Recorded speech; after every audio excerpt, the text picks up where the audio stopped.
the not House of Blues, at the Hard Rock. Yeah, the Hard Rock in Boston. They have the like songwriting notes from like some ridiculous Beatles tune that's just like ideas written on a piece of paper and they got it on the freaking wall. So it's pretty cool. There's a Jimi Hendrix one too. A Jimi Hendrix note for Hey Joe. Pretty cool. I was like, geesh. I went to that place and I stepped in, and the first thing that I saw when I walked in was the hat that Stevie Ray Vaughan wore on the cover of In Step. And I was like, I'm so glad I came here.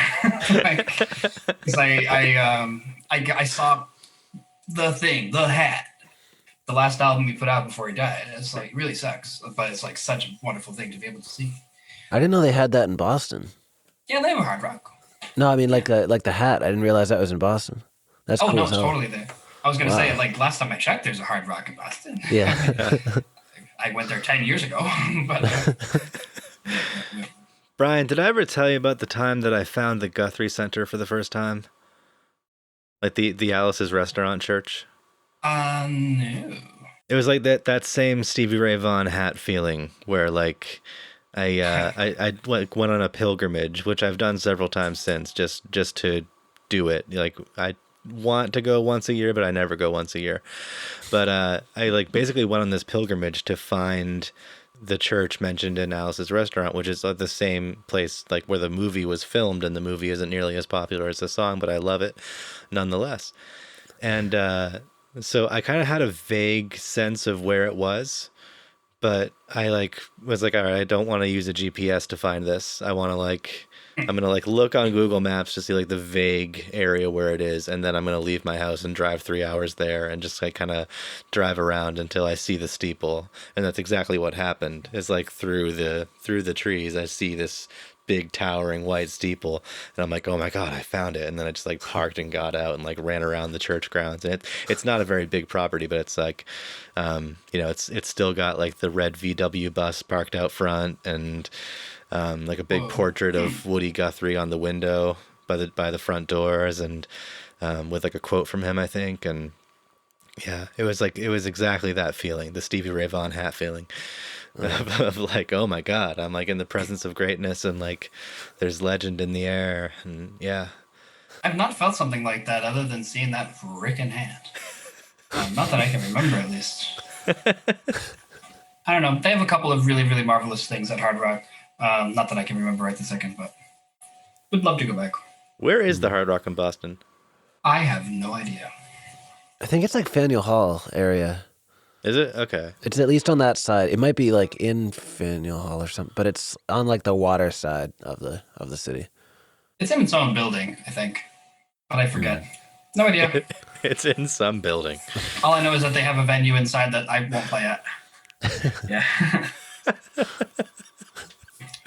What, meaning you're never going to play the Hard Rock? Is that no, meaning like no, like I'll submit all I'd like. I'm not for the room, and that's fine. That's totally been such a big piece that has come to me in my life now. More recently, is that like I've never been less mad to not play in rooms in my entire life. Like it's just like, oh well, if they won't have me, then they won't have me. Like there's a very old building that's from if I say the year, it'll totally give away the building. But it's some like mid 1700s building, and I've submitted there for year after year after year after year, and they will not work with me. So I'm just like, I used to be like, I can't believe I do it, and now I'm just like, okay, I will play at the other places, and just like not get all wound up about it. And then there's some great places that I totally did. There's a lot of places I've always wanted to play at, and I don't get to play them. And then there are other places that I've never freaking heard of in my life, but I get to play there. You know what I mean? Like somebody says, hey, Brian, come play this place. And I'm like, yeah, sure, I'll show up. I'll do that. And then I show up and I'm like, oh my God, this place is probably better than the places I know I want to play at. Yeah, that's the best. Expectation is the thief of joy. Or comparison is the thief of joy. What is it? happiness is reality minus expectation, something like that. Yeah. Huh, Yeah. yeah, yeah, yeah. Oh, No, that's sheesh. the feeling I got. Like, remember when Woolen Mills got shut down? I was in like a really, I wasn't in a particularly dark place, but I was like, I had the knowledge that okay, I'm gonna have to figure this out. I'm gonna have to find like where fulfillment is, knowing that I can't run a venue anymore, at least for the time being, and that like I'm not going to be able to offer what I used to be able to offer to the community, and most importantly, I don't have a home club anymore because this was a place that I ran myself. This is where I was the most comfortable performing and could really like stretch out the most and workshop stuff the most and everything. And I went to see the folk singer Marie Sue in Brattleboro, Vermont, and it was a show in this barn, just in a residential neighborhood, in this barn that was all like decked out in candles and Christmas lights and stuff, and it was like exactly the atmosphere that I would want in any show that I would play. All right. Tons of fire hazards, but it was but it was just exactly the right atmosphere. And it was such a great experience. And I just came out of it knowing that there's never a shortage of things that are going to subvert your expectations. And there's never a shortage of things that are going to offer you experiences you didn't know you needed to have or didn't know that you could have.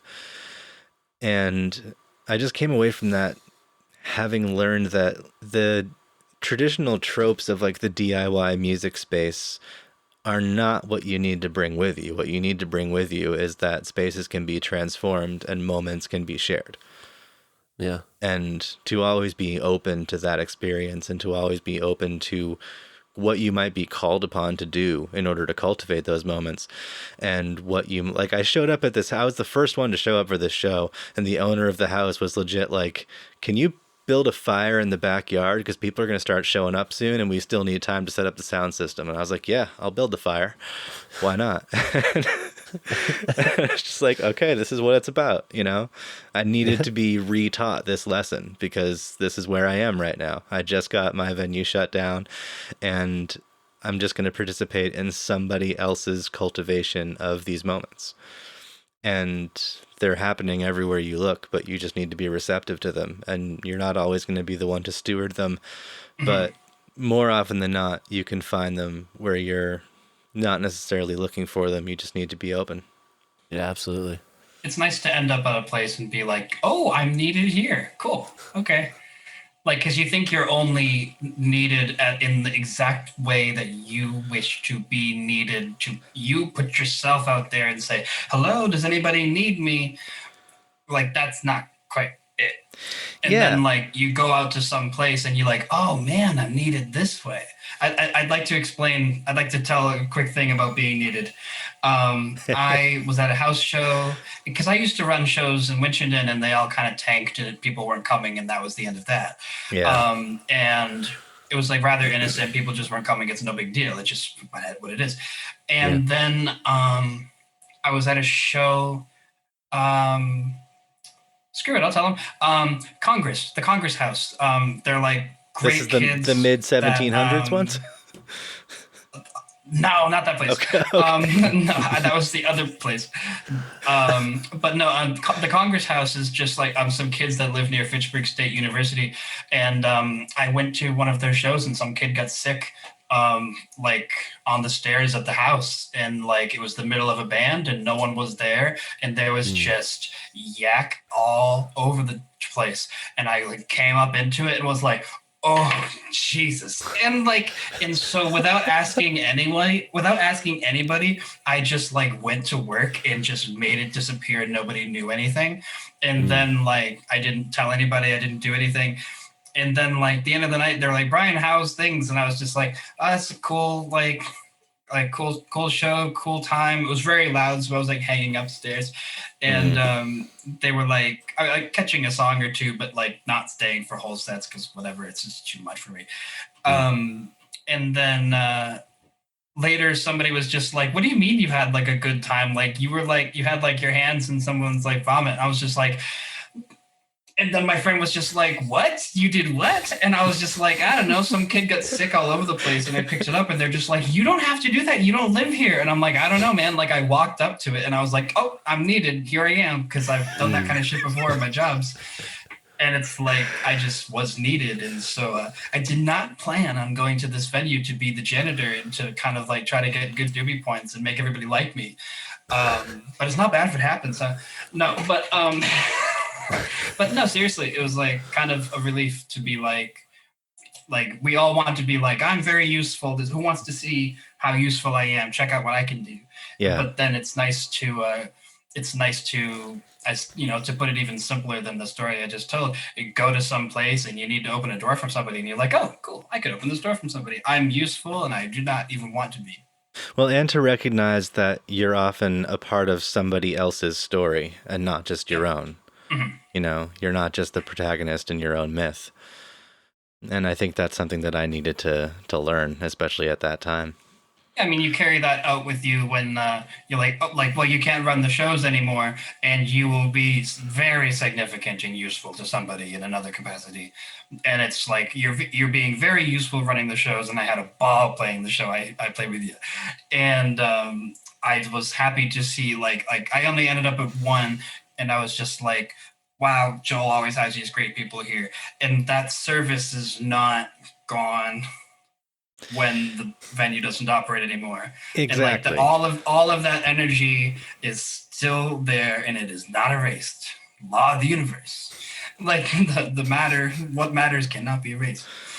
And so, it's like, to me, I just found that it was more about developing the mental resources and the mental faculties to answer when called upon. That's kind of what I came away from it with. Mm-hmm.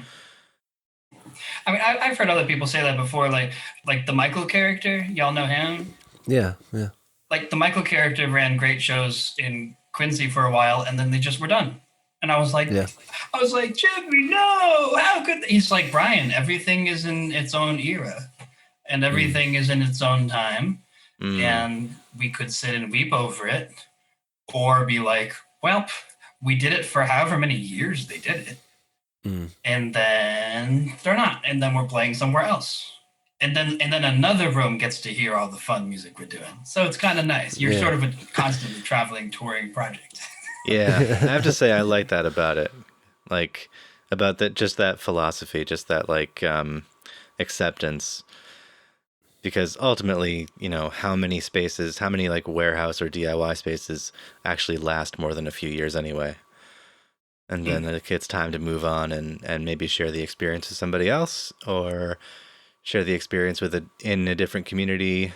This is what I learned, is like there are any number of permutations where the same feeling that you get at the best DIY show you've ever been to is possible. And it doesn't even need to be at a show. I think it just needs to be a shared experience in some way, or I think it just needs to be the cultivation of art meets growth meets community meets some kind of enlightenment meets some kind of epiphany. I don't know.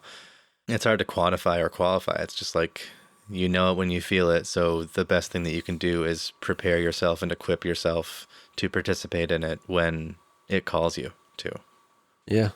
And to be accepting of the end, you know, to kind of like all those scenes, they are so short-lived in a weird way. Like they only last a few years, and it's not like a venue where it can way overstay its welcome if the real estate's cheap or something. Like there's something cool about like a community that really is able to access that zeitgeist, whatever it might be, because they grow more rapidly, you know, and there's a unity. But like if it's successful and if everybody is growing the way that you should in a place where you feel that nurtured, like it will end because you will find something beyond what you have there.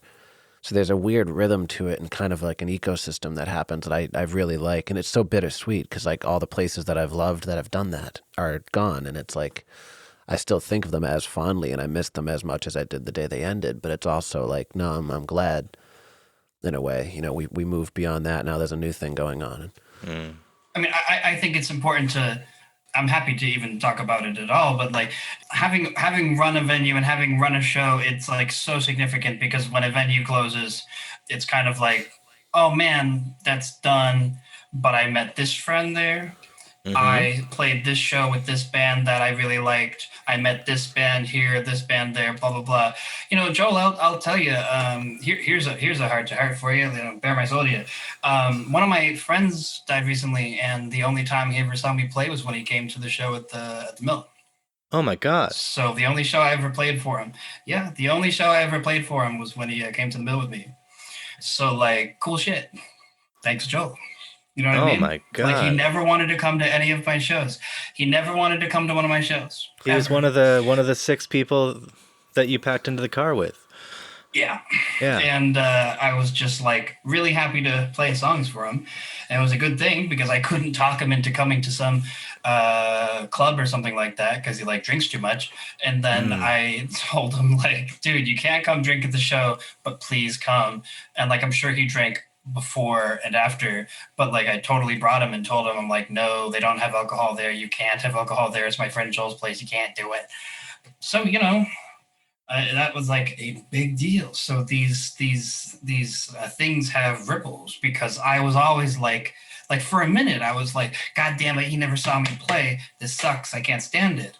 And then I was he did see me play because and I know it sucks to make it all about me, but at the same time, I wrote songs for him, and about the life we lived together that I ended up kind of depicting in the songs I write. So he hears stuff in my songs and goes, aha, I know that stuff. So we're sort of speaking a language to him in a way.